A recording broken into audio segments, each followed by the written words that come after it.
Hello everyone, this is अनंत।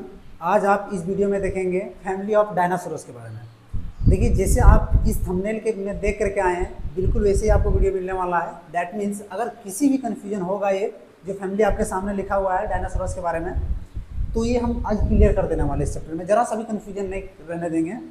जितने भी यहाँ लिखा गया है डायनासोरस के फैमिली के बारे में, एक एक इंडिविजुअल का क्या करेंगे, हम सारे प्रॉपर्टीज को क्लियर करेंगे। ठीक है, तो वीडियो को बिना स्किप किए बिना आप क्या है कि पूरा पहले वीडियो देखिए और अंतिम में हमको कमेंट करके बताइएगा कि पहले आपको समझ में आया कि नहीं आया। सो ये जो टॉपिक है, ये इवोल्यूशन चैप्टर का जो एविडेंसेस ऑफ इवोल्यूशन है, एविडेंसेस ऑफ इवोल्यूशन, उनमें से मेरा प्लेंटोलॉजिकल, ठीक है, प्लेंटोलॉजिकल जो होता है, ये वाला एविडेंस में क्या है, ये वाला एग्जांपल डाला गया है। अच्छा, ये वाला एग्जांपल, ये वाला जो एग्जांपल प्लेंटोलॉजिकल एविडेंस में जो डाला गया है, एग्जांपल एविडेंस में, ये क्यों डाला गया समझिएगा। देखो, ये मानना है कि जितने भी मेरा फॉसिल्स मिल रही है, उनमें से कुछ ऐसे फॉसिल्स मिल रहा है जो अभी अलाइव है। मतलब भाई साहब, कुछ ऐसे ऑर्गेनिज्म का फॉसिल्स मिल रहा है जो धरती पर अभी जिंदा है।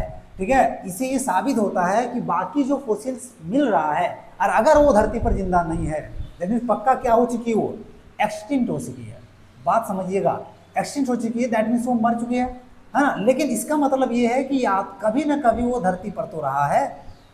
बात समझिएगा, इसलिए एनसीईआरटी कहती है कि फॉसिल से हमको वो ऑर्गेनिज्म के बारे में पता चलती है जो धरती पर या तो रह चुकी है या तो क्या हो चुकी है, मर चुकी है, दैट मीन्स एक्सटिंक्ट हो चुकी है। तो ये कैसे मान लगे कि धरती पर होगी वो, तो इसलिए मानना पड़ेगा भाई साहब आपको, क्योंकि कुछ ऐसे ऑर्गेनिज्म मिल भी रही है जो धरती पर अभी जीवित है और उसको भी फॉसिल मिल रही है। भले उसका सेडिमेंट्री लेयर ऊपर मिल रहा है और जो एक्सटिंक्ट हो चुकी है उसका सेडिमेंट्री नीचे मिल रहा है, लेकिन मिल तो रही है। ठीक है, अब बोलेंगे एग्जांपल दे दो कि कौन है भी जिंदा और मिल रही है, तो समझना अभी जो यहाँ आपके सामने लिखा हुआ है क्रोकोडाइलियन, ये जो क्रोकोडाइल है भाई साहब अभी जिंदा है, ये लाइव है धरती पर, और इसका भी मिल रही है क्या, हमको फॉसिल्स मिल रही है, इसीलिए इसको प्लेंटोलॉजिकल में डाला गया है एग्जाम्पल। अब आ जाते हैं टॉपिक पर। टॉपिक मेरा ये है कि हमको समझना है सर फैमिली ट्री। क्या समझना है, फैमिली ट्री। ये भी फैमिली ट्री किसका समझने वाले हैं हम आज, तो डायनासोरस का समझने वाले हैं। किसका समझने वाले हैं, डायनासोरस का। ठीक है, डायनासोरस का हम क्या समझने वाले हैं, फैमिली ट्री। मतलब ये बात है भाई साहब कि डायनासोरस जो होता है सो एक टाइप का नहीं होता है। डायनासोरस में कई वैरायटी के देखी गई है। ये मत समझ आना कि ये यहाँ से आई है, ठीक है, इसके बाद ये इससे आया है, ये मत समझ आना कि ये इससे ये आया है, ये नहीं है, ये अलग इंडिविजुअल है। मतलब ये डायनासोर के फैमिली में अलग है, ये अलग है, ये अलग है, ये अलग है। ठीक है, ये सारा फैमिली यहाँ आपके सामने लिखा गई है। ठीक है, इसको याद करने के लिए क्या है, पहले मैं थोड़ा सा ट्रिक बताते हैं ताकि आप इसे इसको आप लिख सकते हैं जैसे हम यहाँ लिखे हैं। तो वो ट्रिक है, आपके सामने लिख रहे हैं हम, ये ट्रिक है। ट्रिक है try try to climb, try down, ध्यान देना, ट्राई डाउन टू क्लाइंब या स्ट्रॉन्ग ब्रांच। अब सबसे एक एक अल्फाबेट लेते हैं। देखो, ट्राई से ये क्या हो गई, ट्राइसेरोटॉप्स। ट्राई से क्या हो गया, ट्राइनोसोरस। ये वाला बात किया जाए, नंबरिंग करते जाते हैं। एक नंबर मेरा क्या आया, ट्राइसेरोटॉप्स, देखो यहाँ है। ट्राई से मेरा क्या आ रहा है, ट्राइसेनोसोरस, ये आ रहा है। दूसरा है डॉन, डॉन से मेरा क्या आ रहा है, ट्रेनोडॉन, थर्ड नंबर। फिर आया मेरा क्या, क्लाइम, क्लाइम से मेरा क्या आ रहा है, क्रोकोडाइलियम, थर्ड नंबर, फोर्थ नंबर। फिर आया मेरा ए मेरा चौथा नंबर है, इसमें क्या आ रहा है, आर्क्योटेरिक्स। और लास्ट में मेरा क्या आ रहा है, स्ट्रॉन्ग, स्ट्रॉन्ग से मेरा क्या आ रहा है, स्टेगोसोरस। ठीक है, कितना नंबर, 5। और लास्ट में मेरा आ रहा है ब्रांच, ब्रांच से क्या आ रहा है मेरा, ब्राकियोसोरस। ठीक, कितना आपको समझ में आया। सोरस मतलब आप सिंपल सी बात है कि वो आपसे बोलेगा कि बताओ डायनासोरस का फैमिली क्या है, तो डायनासोरस का फैमिली ये आपके सामने यहाँ लिखी हुई है। अब जितना फैमिली है सब कुछ ना कुछ इसमें अलग ही है। मतलब कह सकते हैं कि ये जो है जो इससे अलग है सर, मतलब ट्राइसेरोटॉप्स जो होता है सो स्टेगोसोरस से अलग है। तो भाई साहब अलग क्या है, तो ये अलग हम एक एक करके जो इसमें कैरेक्टरिस्टिक्स है वो बताते जाते हैं। आप क्या कीजिएगा, ये वाला जो पिक्चर एनसीईआरटी वाला है वो आप ले लीजिए साइड में, आप मिलाते जाइएगा। ठीक है, क्योंकि मेरे पास तो व्हाइट बोर्ड है, यहाँ पर दिखाना मुश्किल है।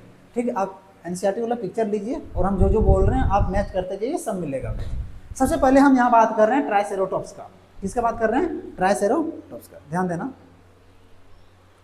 देखना ट्राइसेरोटॉप्स में जो सबसे पहला लाइन है यहाँ पर ट्राई है। ट्राई मतलब होता है तीन, आप पिक्चर में वहाँ देखेंगे तो इसमें 3 ठो हॉर्न होगा, ठीक है, उसका माथा पर एक बीच में होगा, 2 साइड से, मतलब 3 ठो हॉर्न है, ऐसे चेक कीजिए जा करके, ऐसे 3 को हॉर्न होगा इसमें, ठीक है। तो ट्राइसेरोटॉप्स का सबसे बड़ी प्रॉपर्टी ये है कि इसमें 3 को हॉर्न होगा, एक ऐसा डायनासोर जिसमें 3 ठो हॉर्न है। पता है जितना यहाँ डायनासोर छापा गया है हॉलीवुड मूवी में सब दिखाती है, इंडियन मूवी में नहीं दिखाती है। इंडियन मूवी में क्या दिखाएगी, तो वही है, लव हो गया, ये हो गया, ऐसे हो गया, जा सिमरन, ये वो, लेकिन हॉलीवुड में क्या दिखाती है, ये सब दिखाती है। बताओ हॉलीवुड कितना पहुंच गया आगे।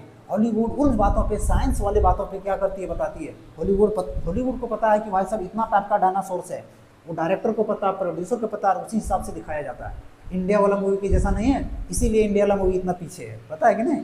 चलो आगे देखते हैं। सबसे पहला इसका प्रॉपर्टी देख लिए हम ट्राइसेरोटॉप्स के बारे में, तो 3 ठो हॉर्न है, ठीक है, आप वेरीफाई कर सकते हैं। आ जाते हैं यहाँ पर, अगर है ट्राइसेनोसॉर्स। देखो ट्राइनोसॉर्स जो है, ट्राइनोसॉर्स को ऐसा माना जाता है कि ये बिगेस्ट डायनासोर है। ये क्या है, बिगेस्ट डायनासोर माना जाता है। आप चेक भी कर सकते हैं, सबसे ज्यादा ये बड़ा दिख भी रहा होगा, हालांकि ये लंबा दिख रहा है, लेकिन ये है क्या, बिगेस्ट डायनासोर माना जाता है। ये क्या है, बिगेस्ट डायनासोर माना जाता है, सबसे विशाल डायनासोर माना जाता है। चलो 2 इतना समझ में आया।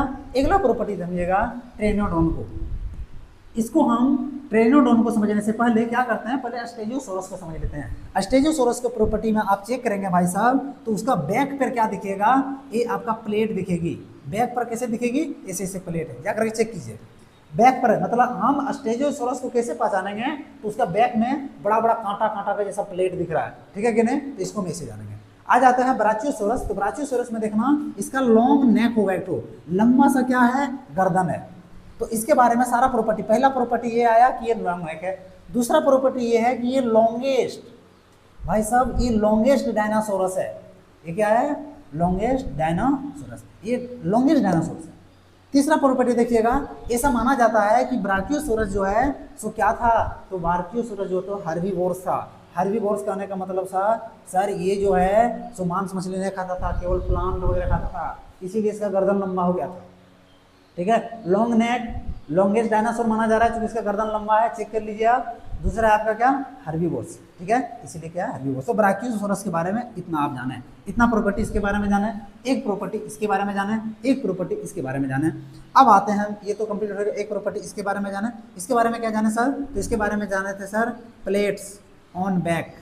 ये क्या है, बैक में इसका क्या है, प्लेट्स है। अब आ जाते हैं थोड़ा सा ए वाला लाइन में। और पता है ये जो क्यों छोड़ा गया, ऐसा इसलिए छोड़ा गया है ताकि साइंटिस्ट को ये पता है कि आगे आने वाले टाइम में हो सकता है नया फॉसिल्स मिले।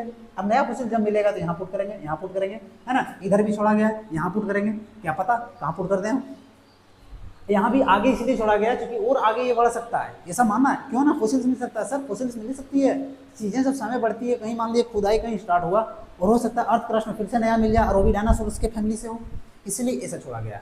अब आ जाता है यहाँ पर ट्रेनोडोन में, ठीक है। ट्रेनोडोन के बारे में तो सबसे बड़ा फैक्ट ये समझिए, ट्रेनोडोन वो मेरा डायनासोरस के फैमिली में जो डायनासोरस नहीं है, ये फ्लाइंग डायनासोरस है, ये उड़ने वाला, इसमें पंख है, ये क्या कर सकती है सर, उड़ सकती है। तो सबसे बड़ी बात कि ये फ्लाइंग डायनासोरस है, पहला बात फ्लाइंग डायनासोरस है। इसको डायनासोरस नहीं माना जाता है क्योंकि ये उड़ने वाला है, इसमें पंख आ गई है, लेकिन ये यहाँ से डेवलप हुई, कैसे समझिएगा।